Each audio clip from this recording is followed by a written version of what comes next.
And then you could do like a workshop at the end of it to bring it all together, you know, which lasts a little bit longer. And you'll be surprised at how many people want to join this specific type of class, because it invokes a lot of emotion and it invokes a lot of energy. So Gina, I know obviously you do a little bit of teaching. From a sequence perspective, have you taught any form of like energy transmission, energy movement? Not intentionally. It comes. Yeah. So from what you guys have learnt up to now, talk to me about what you think is the most difficult thing that you're finding, in terms of if you're thinking of it from a teaching perspective. Okay, so I have a question. So I'm used to like everything flowing, and it seems like Kundalini, it doesn't have like a real flow. Like you can be sitting and then you'll stand, and like I'm used to from the mat working up to stand and then working back down to the mat. So how would you? Okay. Just whatever's feeling right, like. So you always have to plan. So you know when we looked at the teaching methodology the other day, we always have to plan a class. You have to know what you're going to do, because you can't go with what your energy is saying, because that might be very different to what the energy is in the classroom. So what you've got to look at with Kundalini is, as I explained earlier, there's lots and lots of different facets of Kundalini. So what are you going to pick? So the Hatha practices, for example. You know, why have we got Hatha practices if it's Kundalini? You might be thinking, why do we have traditional Hatha if we are doing Kundalini and it's all about the Kriya? The Hatha is actually the base of all the poses. You have to know them asanas, you have to know those postures, because those postures are what take you into the Kriya practice. So this morning, for example, when Swamiji was teaching you the boat pose, and that's almost like a forward fold. So what effectively you're doing in a Kundalini class is you are bringing the pranayama into the asana. Does that make sense? So if I went into a specific asana, for example, so if I go into Cobra pose now, I will bring a pranayamic breath that I know will work with that specific asana. It can be quite difficult, so I'm going to go into one now. So if I was starting the class, I would do my welcome to start, as we do, and I'd do my grounding, because it's always worth grounding and centering. And I'd also tell the class what chakra you're working on, what sort of feelings it would invoke, what they may feel afterwards. Because obviously with certain chakras and opening those chakras, if they are unbalanced, people may start crying in the class, people might get a bit emotional in the class, or they might feel a bit anxious. So you've just got to be aware that when you're doing the energy clearing, that this potentially could happen with the breath work and being in a specific asana. So if we all come to your mat, and you come to Makarasana to start with,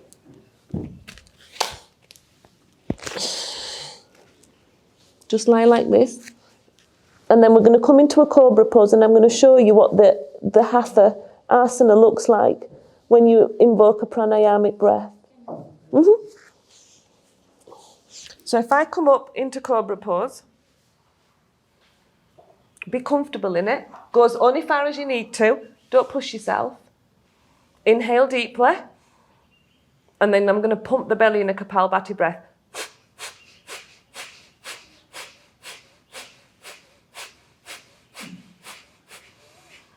And then you inhale and hold. I'd say usually for about 5 breaths, no more than 5 breaths, because it can become quite difficult. And then you go down. So if you want to try to see what it feels like. Now would you have them find the pose and just stretch their body in it and get comfortable first and then bring the breath work in, or you just go like... No, so what will happen is you go straight into your breathing. You get them to come into the pose. So if you want your class to flow, it'll be really difficult to sit and almost talk through every single pose and get people comfortable. 30 minutes will literally just go in getting people comfortable. So if you lift, and then you can pump, and then see how it feels. So it can be quite hard. So what I would suggest is that you don't actually go into a classroom and think that you're going to do every single pose. with the students, it's not going to work. You can talk about the pose, you can demonstrate the pose, and you can demonstrate the breath. But you can demonstrate the breath as you're walking around. And that's how your class will flow. So what you've also got to think about is what asanas relate to that specific chakra. So what asanas were you taught this morning? Child's pose, forward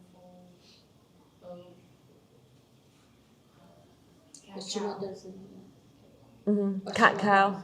Yeah. So there's a lot of poses within the Hatha sequence that can relate to the Svadhisthana chakra. It's not just related to those. Svadhisthana is one of our lower chakras. So we kind of almost need to feel it on the ground, but not with every single one, because you can get quite a lot of it with hip movement as well.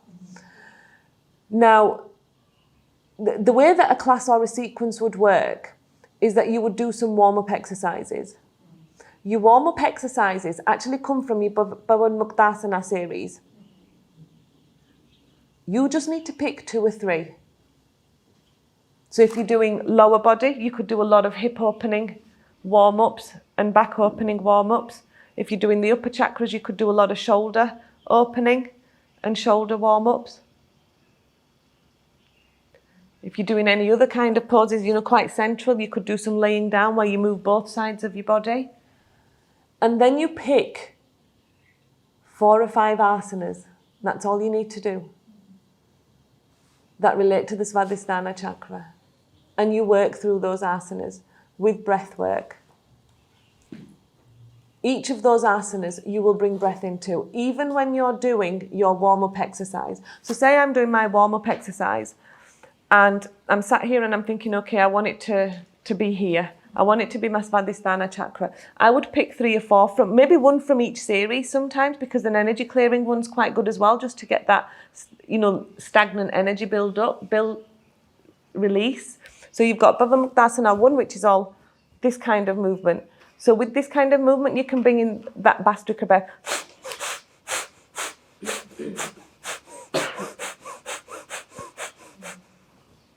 And it starts to build your class. So know your pranayama. Use which pranayama is going to work with what pose. So if I lay down and I have my legs open and I'm swaying my body side to side because I'm opening up this part and the lower part of my body, you can use a different breath. You can use a breath retention even. So you can go down, hold, move back up. Go down, hold, move back up. Go down, hold, move back up. And in which part of the class, for example, in our pranayama lesson, we learn also like breathing in to the left and breathing out to the right, and with holding our hands on the nose. Which part we integrate this? So you can do it at the beginning.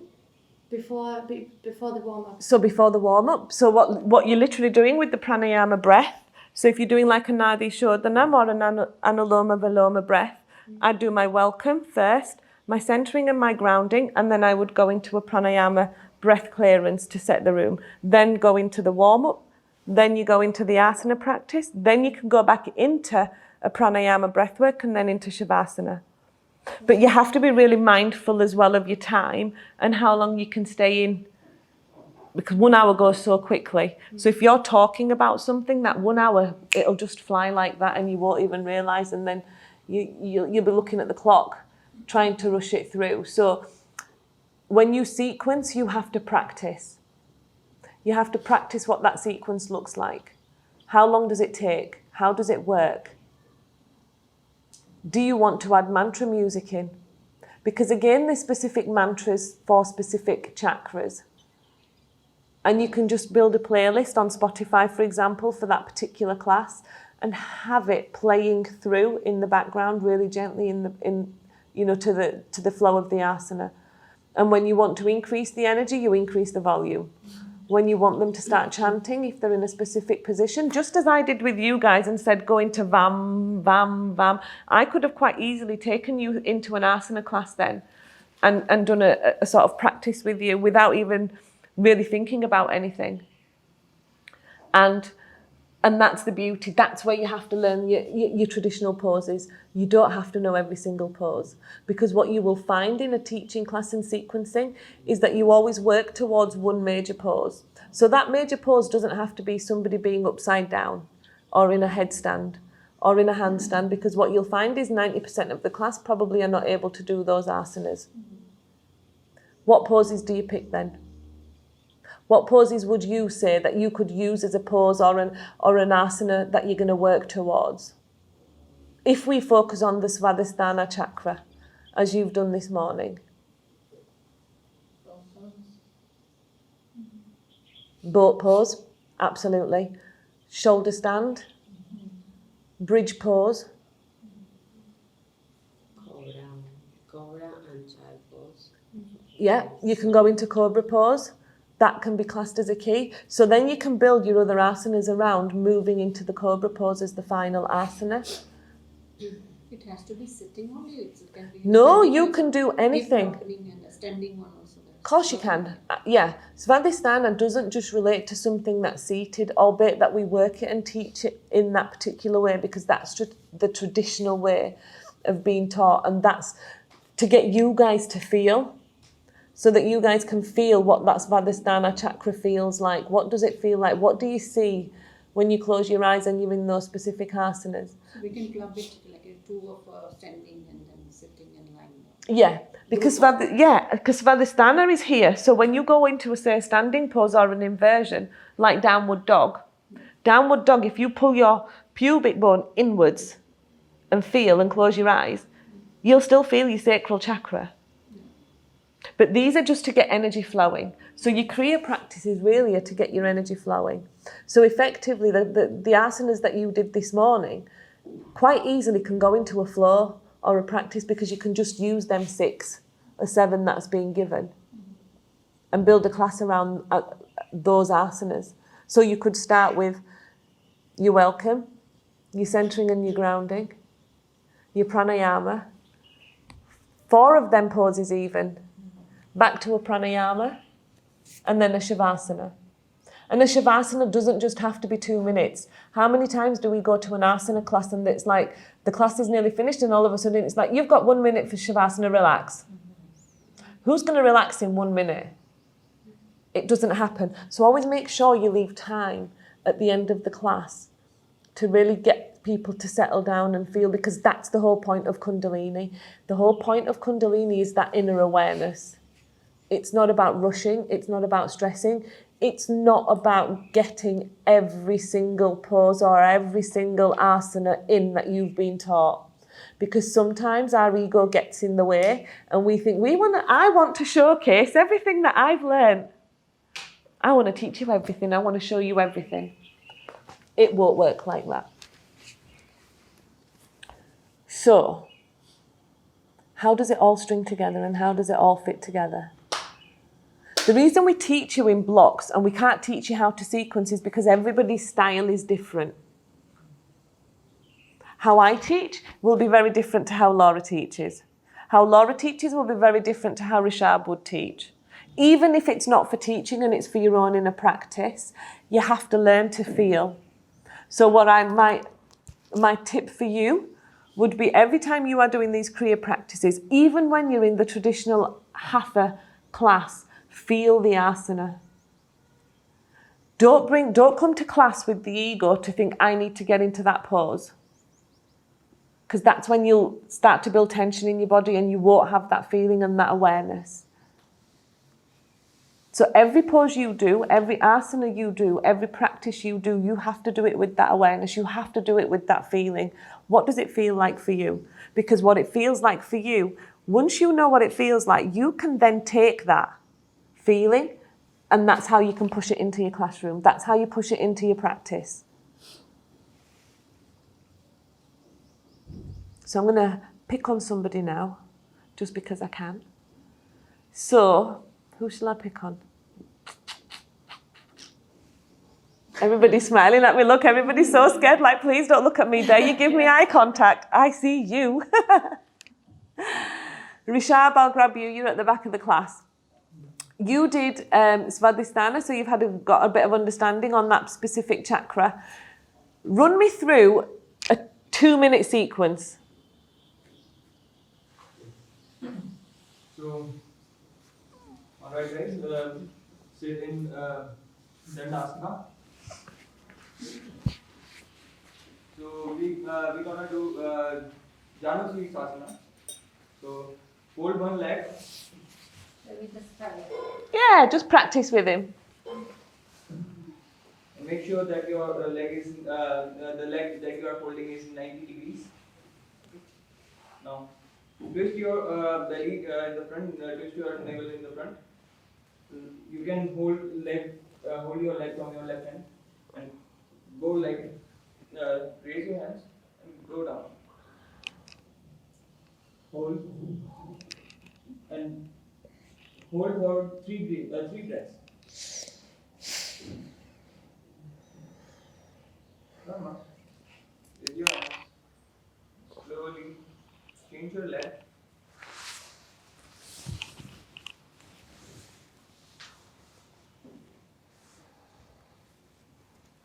Raise your hands. Go down. Hold for 3 breaths.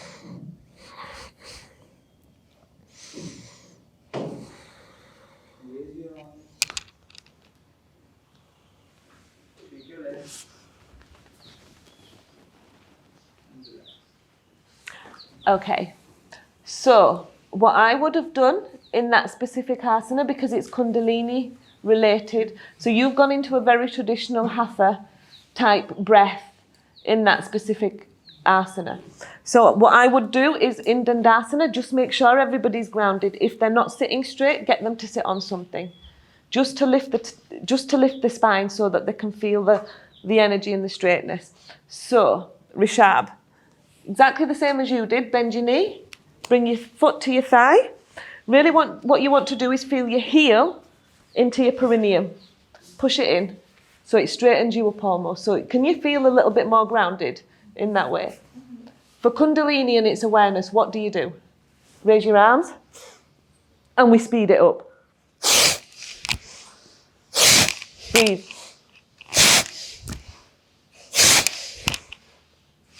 Once more. Up and down, hold.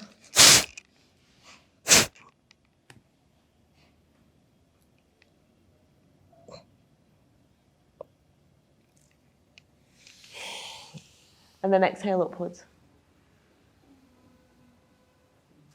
How did that feel differently to doing in a traditional hatha pose? More energized and very simple, easy to do it. Really simple, really easy to do it. And that's the magic of Kundalini sequencing. The magic of Kundalini sequences is bringing a breath into a specific asana. So when I've gone into that hold, I can quite easily then talk about what should you be feeling. Feel the movement of water, feel that fluidity. So like your cues, so again, so I'm like alignment, all that stuff. So your cues, instead of like cueing your foot's active and like parts of your body to be in the pose, right? You're cueing what you should see. Like what's going Yeah, on so inside. absolutely. So Amber, you can do a cue, do 2 or 3 cues. You don't need to do more than 2 or 3 cues, because if you cue too much, the cueing never stops, because there's lots of different cues for specific body parts. So what I tend to do, because Kundalini is about having this spine straight, neck and spine need to be aligned so we can feel that movement of energy, we can feel that Shakti moving upwards, and feel that energy and prana rotating in the body. The only way we can do that is if we cue to what that feels like. So when I said lift, make sure your spine's straight, sit on something if you need to. Yeah, you can then just say, make sure that the opposite leg stays active in flexion, for example, or extension. Just the main 1 or 2 points, because then you are going to talk about the pranayama and the breath and what sort of breath they're doing. Why are you going to do that breath? You can bring all of that into it. We don't have to talk loads, because if we keep talking, how does the student then feel? Because they're either listening, they've either stopped breathing and they're going to pass out because they really don't know what they're doing in that specific class, or they're in the asana and they're in the feeling. So you have to dictate or guide or command or demand which of those you want that student to feel.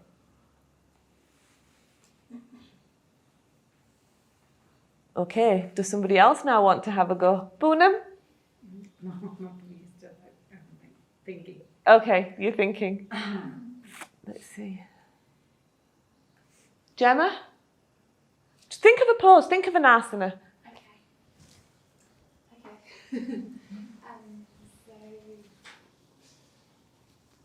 So we're going to do cobra pose. So if you could get into position. So if you start off and just lay down, completely down, relax and breathe. And then bring both hands spread out, down the sides with your elbows in towards your body. And then you're going to come up, breathing in. Big inhale.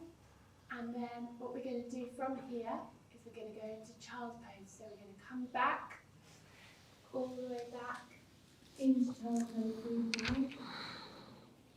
So that's the sequence we're going to do, but we're going to do it with inhale, exhale, and faster breath. So I'll just demonstrate and then you can do the same.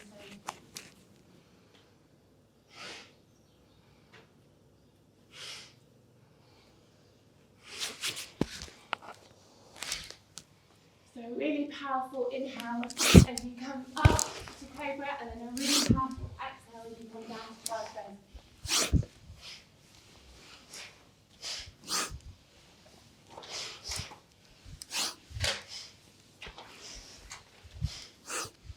Keep going, big full rest.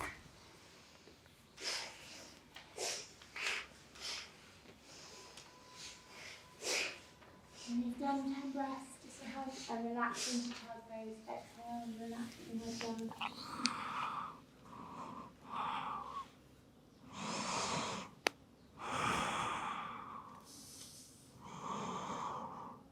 then come back into Well done. So what could you bring into that asana to make them feel? What could you bring into that asana to bring some awareness in of Kundalini? She did. It wasn't really the breath of fire because it wasn't fast enough for breath of fire, so you weren't pumping quick enough. So that was a bit more like a Bastrika type breath where it's inhale, exhale, inhale, exhale, inhale, exhale. Anybody else? Maybe always you have to finish with and relax and feel. No? Yeah. Something like this. Relax and feel. But what are you feeling? What was the purpose of that pose? What chakra were we clearing? This was Yeah. by moving the pelvis up and down. Up and down. So you're moving the pelvis. So when you come into that pose, what you have to remember is that your students are probably not seasoned yogis, and they're going to be trying to breathe, do an asana, watch everybody else in the room at the same time. Their ego will be kicking in. They've got no awareness of what the heck is going on in that moment of time. What you want to do is somebody who has an underlying medical condition where they can't do a Bastrika breath, or they can't do the Kapalbhati breathing, or they can't do the Shitali breathing, or the lion's breath. So what you're thinking about when you're sequencing a Kundalini class is just that movement and that feeling of that prana and that energy and where it comes in and where it moves. Your ending. I like to close it with a pranayama of some shape or form because it is all about energy. So you want to really gather that energy in and you want to bring it back to the union of Shiva and Shakti, because that's the whole intention of Kundalini. So you pick the song, you pick your final song, and it could be anything. It doesn't have to be mantra music. If you're in an area or in a part of the world where they don't get what mantra music is, or they don't understand it, or they don't particularly like it because they... Yeah, and that's like in Dubai, that's Islamic culture is there, so we can't use mantra. So it's going to be really hard for you to invoke that kind of mantra, because for us, we have that real depth and vibrational energy that we feel. So brilliant example here. where, you know, in a specific country, it's not allowed to be played. What can you do in that instance? Any music, like just now what you played, that. Absolutely. Which brings the energy up. Yeah. Think of that beat. Think of that chakra. Think of that beat. What is that beat of that chakra for you? What is that vibration of that chakra for you? And you can build your music list around that vibration and that chakra, and it doesn't have to be mantra music. Not only that, you know, it's not only country related, it could be person or people related. Some people, even in England, for example, they won't go to a class where we start a class or end a class with Om. So I find teachers come in from a yoga teacher training course and they will bring the grounding and the centering to the class with a start with an Om and we end with an Om. And then all of a sudden it's gone. That Om's not there no more about 2 weeks later, and I'm sat there thinking, where's my Om gone? That Om's gone because somebody's complained or they've thought it's got a religious connotation. So it's really, really difficult to sometimes bring in what we're learning into that environment that we go into. So again, be mindful, understand your environment, understand where you live and what people will invoke or feel. I mean, I'm a little bit cheeky. I'd chuck a mantra in just so that they can understand and feel, because, you know, Kundalini, it comes from this part of the world. If they can't understand the music or they can't hear that type of music, are they actually in the right class? It like, you know, depends on, like, the like, you know, if you're treating this for like a multinational, like people are Muslim for multinationality, then it's okay. But from the local, especially if the local gathering is there, you can't chant Om, you can't. You have to be very, very mindful. aware of. And then over there also they come and check also. Yeah. And like, you know, without any notice. So.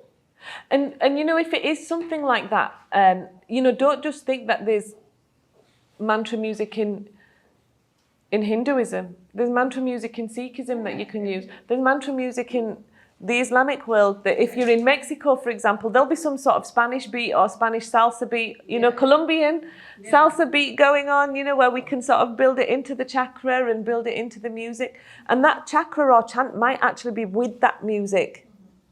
So, you know, sometimes you could just drop a little bit in that doesn't focus the mind too much on the specific wording, but it's more about the music and the song and that flow of energy.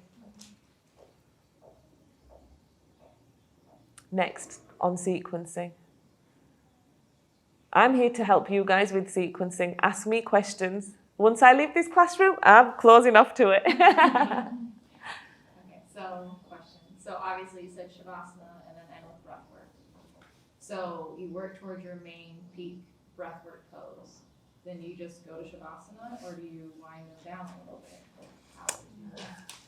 So there's two ways you can do it. You can bring them into Shavasana, so they release and let go of everything, and then you clear them with the pranayama, or you push that energy so high that you end with a pranayama, and you don't have to go into Shavasana. Go into the feeling. So that could be a seated pose of that feeling. Kundalini doesn't necessarily say that you have to go into Shavasana at the end, dependent on your sequencing. So if you're going to end a class with a pranayama, leave it at the pranayama. If you're going to end a class with Shavasana, don't bother putting a pranayama in, because it can be quite difficult, because you're literally shooting that energy up and then you're shutting them down. So just do your peak pose, go right to Shavasana and just let them feel. Yeah. Or go into like meditation and breathe and then feel. And then feel, yeah. Because trying to do two things, it can unbalance somebody. Because you're almost with the pranayama, you're going into quite an intense breath, and then a feeling, and then death pose. Yeah, Rishab? So we can start our class with the pranayama, we can do Bhastrika and Kapalabhati in the starting to make them make their body warmed up. And after that we can choose the cooling pranayama like Shiti and Shitari and Nadi Sudhan. It's like bringing their energies a bit down, and then we can have some meditation and the end Shavasana. Absolutely. You can start your class with Shavasana. If you like Shavasana and you're in that specific pose, for your lower chakras especially, works really, really well, because your bum and your spine are on the floor. You know, so you can get them to ground and center, not necessarily sitting in Om like this, but you could be laid in Shavasana and you could Om in Shavasana. Because again, everything we do, like Namaskar, again, you can bring in if they're in Shavasana and you can go into Namaskar there. And you can get them to set a Sankalpa, get them to set an intention. Because you've already told them what chakra you're working on or what affirmations work. So I am. I am. I am. I am what? You know, you'd have to maybe give them examples. Some people can't necessarily think. I am love. I am light. I am enough. I feel. And that can be done right at the beginning. And then you can close it with the pranayama at the end and the feeling at the end. Can you have like 2 or 3 different breath works throughout, or do you have to stick with one? You can have 2 or 3 different breath works. And it's actually nice to have 2 or 3 different breath works. I really like, for me, I like the Kapalbhati, the Bhastrika and the lion's breath. I think those 3 in a Kundalini class work exceptionally well. But sometimes I like Kapalbhati all the way through as well. Depends on, you know, the heat, the weather, what it's like outside. Kapalbhati is, you know, it is a breath of fire, that skull shining breath. You know, it can be a lot of heat building up with people. So you can shut it off then. So you could have Kapalbhati all the way through and then close it with lion's breath. That lion's breath that we did with Mandeep the other day, you know, where you sat in that specific, that pose. Is it for the end? You can do it in the beginning or you can do it at the end. There's no set ruling that it has to be a breath here or a breath here or a breath here. Kundalini is about raising that energy. And, you know, we look all nice and shiny on the outside. We all have showers every day. We all do this every day. We clean our shoes, we wash our hair, we put a face on, you know, we brush our teeth. It's all about that internal cleaning. So these breaths and these Kriya practices and asana practices are about cleaning the insides. It's getting them toxins out and those toxins moving. And there's no specific set pattern. So what we're saying is we teach you the mantras. We teach you the pranayama. We teach you the hatha poses. We teach you the mudras. We teach you the mantras. Because it's up to you to put them together in what sequence you are comfortable with. I could sit here and give you 10 sequences and you will write it down word for word. What asana I've done, what pranayama I've done, and literally just make notes on a full sequence. How have I started it? How have I ended it? However, then you're not using your mind to sequence or how you want that class to feel or how you want that class to look. You're working off my feeling, how I want you to feel, what I want to show in that class, what I want that class to feel. But it's good to have examples in the back of your mind. Sequencing is, it's just practice. A lot of sequencing is practice. It's knowing what I do before to what comes after. And in this very traditional form of Kundalini that we teach and, you know, the traditional hatha, it's not like a vinyasa flow where we have to do one pose and then counter the pose and then come back into a pose and counter a pose. With traditional, you can literally go from standing to sitting and you work from one side of the body to the other side of the body. And if that's how it works better for you, then utilize that element of it. Because again, trying to build in a flow is going to be tough. So all of the postures that we've done so far seem to be very high energy. And that seems difficult to sustain through a whole hour for the teacher and for the students. How can we balance that? Like, what do we do? So in vinyasa, we do pose, counter pose to balance the body. How do we balance the energy to keep it from being at 100% for an hour? So what you could potentially do in that pose, in that specific situation, is you can counter but do a bit more of a yin type pose.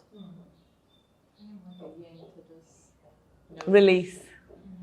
So, you know, when we went into the class and I said release and hold, you've almost gone into that yin version of that asana. So we build, and then you're holding. And then you've gone into that yin element of bringing that energy back down for that movement to flow. So that's where you will get your break. And each chakra works differently. So you don't have to have it so high energy. You could have one asana that you pump with a breath. You have a second asana that you do as a yin. You know, so for a shoulder opening, you can use a bolster, lay across a bolster, like that, open up, and then go into like that child's pose movement that you did, and then come into laying on the bolster in child's pose at the front. Does that make sense? So child's pose, you could go into and then just put your body on a bolster and relax into it. The other thing is, you know, how many props do you want to use within the classroom? Props are brilliant. Props are that student's best friend. But no student ever wants to use a prop because they think that they've got it nailed. You know, their ego kicks in. Just like my ego will kick in when I'm in a class. You know, we all have it. We all do it.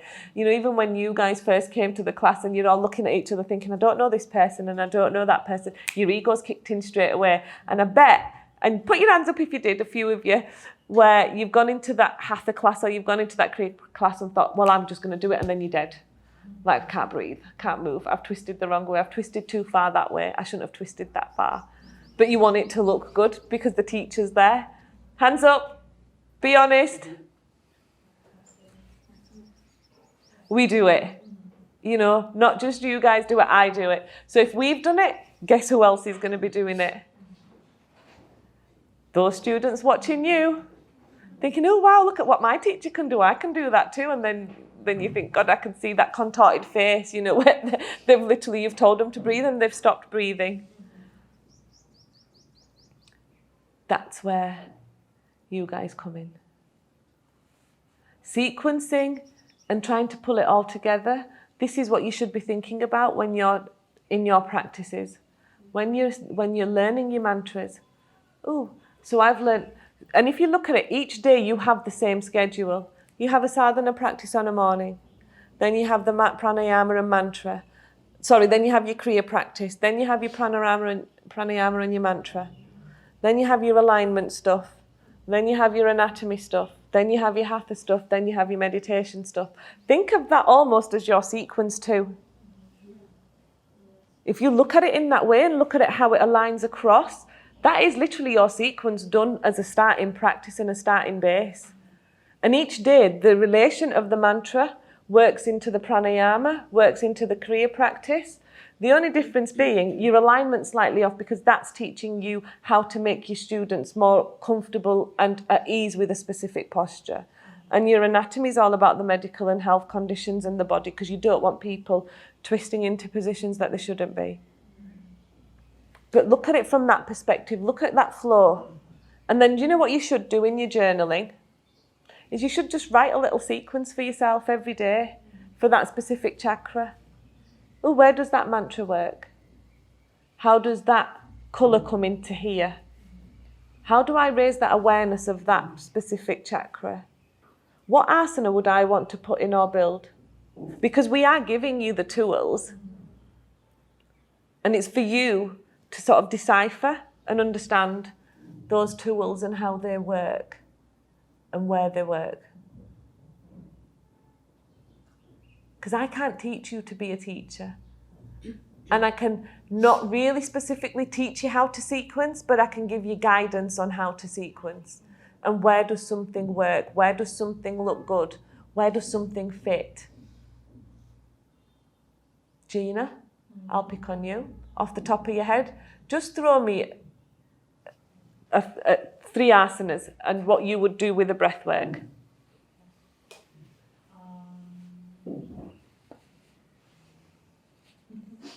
Take your time, you know, we've got time, we've got no rush. So if we were working on Swadhisthana, I would start in Sukhasana, and I would do some turning, some breath in and out, and get that going. And then from there, I might move into a bridge, up and down, going in and out, and then holding at the top for a little while. And then from there, I would maybe rock up into boat and see maybe some rocking back and forth and see if we could catch ourselves at the top, and then do some Kapalabhati. Perfect. See? Magic. You know, we put so much pressure on ourselves that we have to be perfect. How many of us here are thinking, God, if she picks on me, I'm not going to know what to say because I want it to be perfect or perfection. We don't learn through trying to be perfect. Where we'll learn the sequencing, how we'll understand the sequences is through making mistakes. It is through forgetting to do one side. You know, I've been in a class and I've taught a class where I've literally done Virabhadasana on one side, what are you flipping to on one side, and totally forgot about the other side. And then you can see the class kind of looking at you thinking, is she not going to move the other way? And then, you know, you've got to laugh. Laugh with yourself. If you can laugh at yourself when you do something daft, trust me, your students will love you.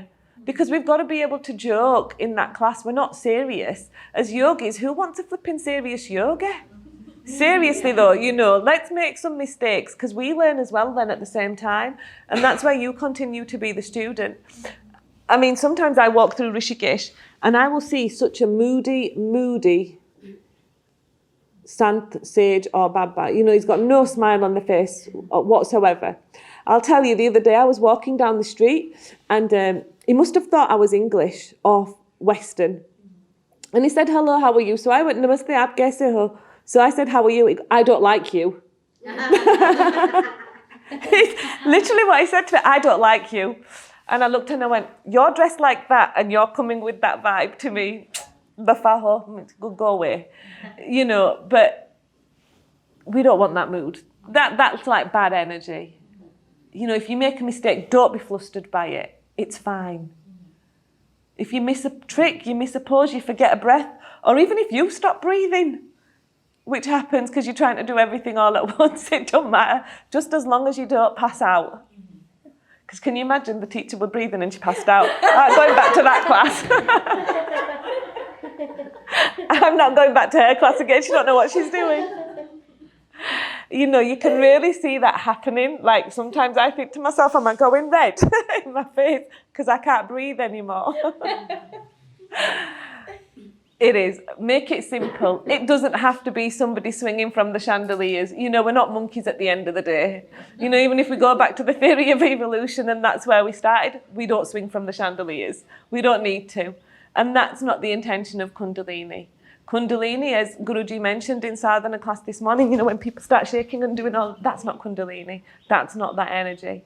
Kundalini is about balance. It's about awareness. It's about that, you know, that energy flowing really nicely through your body. If somebody's doing that in a class, I'd be a bit scared and send them to hospital. No CPR. Practice your first aid, everybody. But no, that is literally the sequencing class done. Thank you so much. Questions? You've got about 5 minutes. If you want to ask me any more questions, please do so. Yes. How can you bring dancing in this Okay. sequence? Shall we have a dance now? But, This is where you can bring it. but End of the class. End of- sequence at the end or at the beginning? Or You bring it, babes, wherever you want to bring it, wherever you feel that energy, wherever you feel that movement. I started the class with you guys moving like this. You know, it could literally be something as simple as them sitting down and having that movement or feeling that music beat. Or you can bring it in the middle. And how you know the beat you played today? How you know which beat is to which chakra? We learned that? No, you just feel it. You just feel it. So you can use the same beat also for other chakras? Of course you can. Ah, okay. That beat that I had, that tribal beat, you could use it for the heart. Ba-dum, ba-dum, ba-dum, ba-dum. You could use it for the root. Bang, bang, bang, bang. You can use it for your sacral move, water, flowing. It just takes a little bit of thought. Okay. That's all it is. It just takes a little bit of thought. Where do we want to move to? Should we shake it out before you get into the inversion class?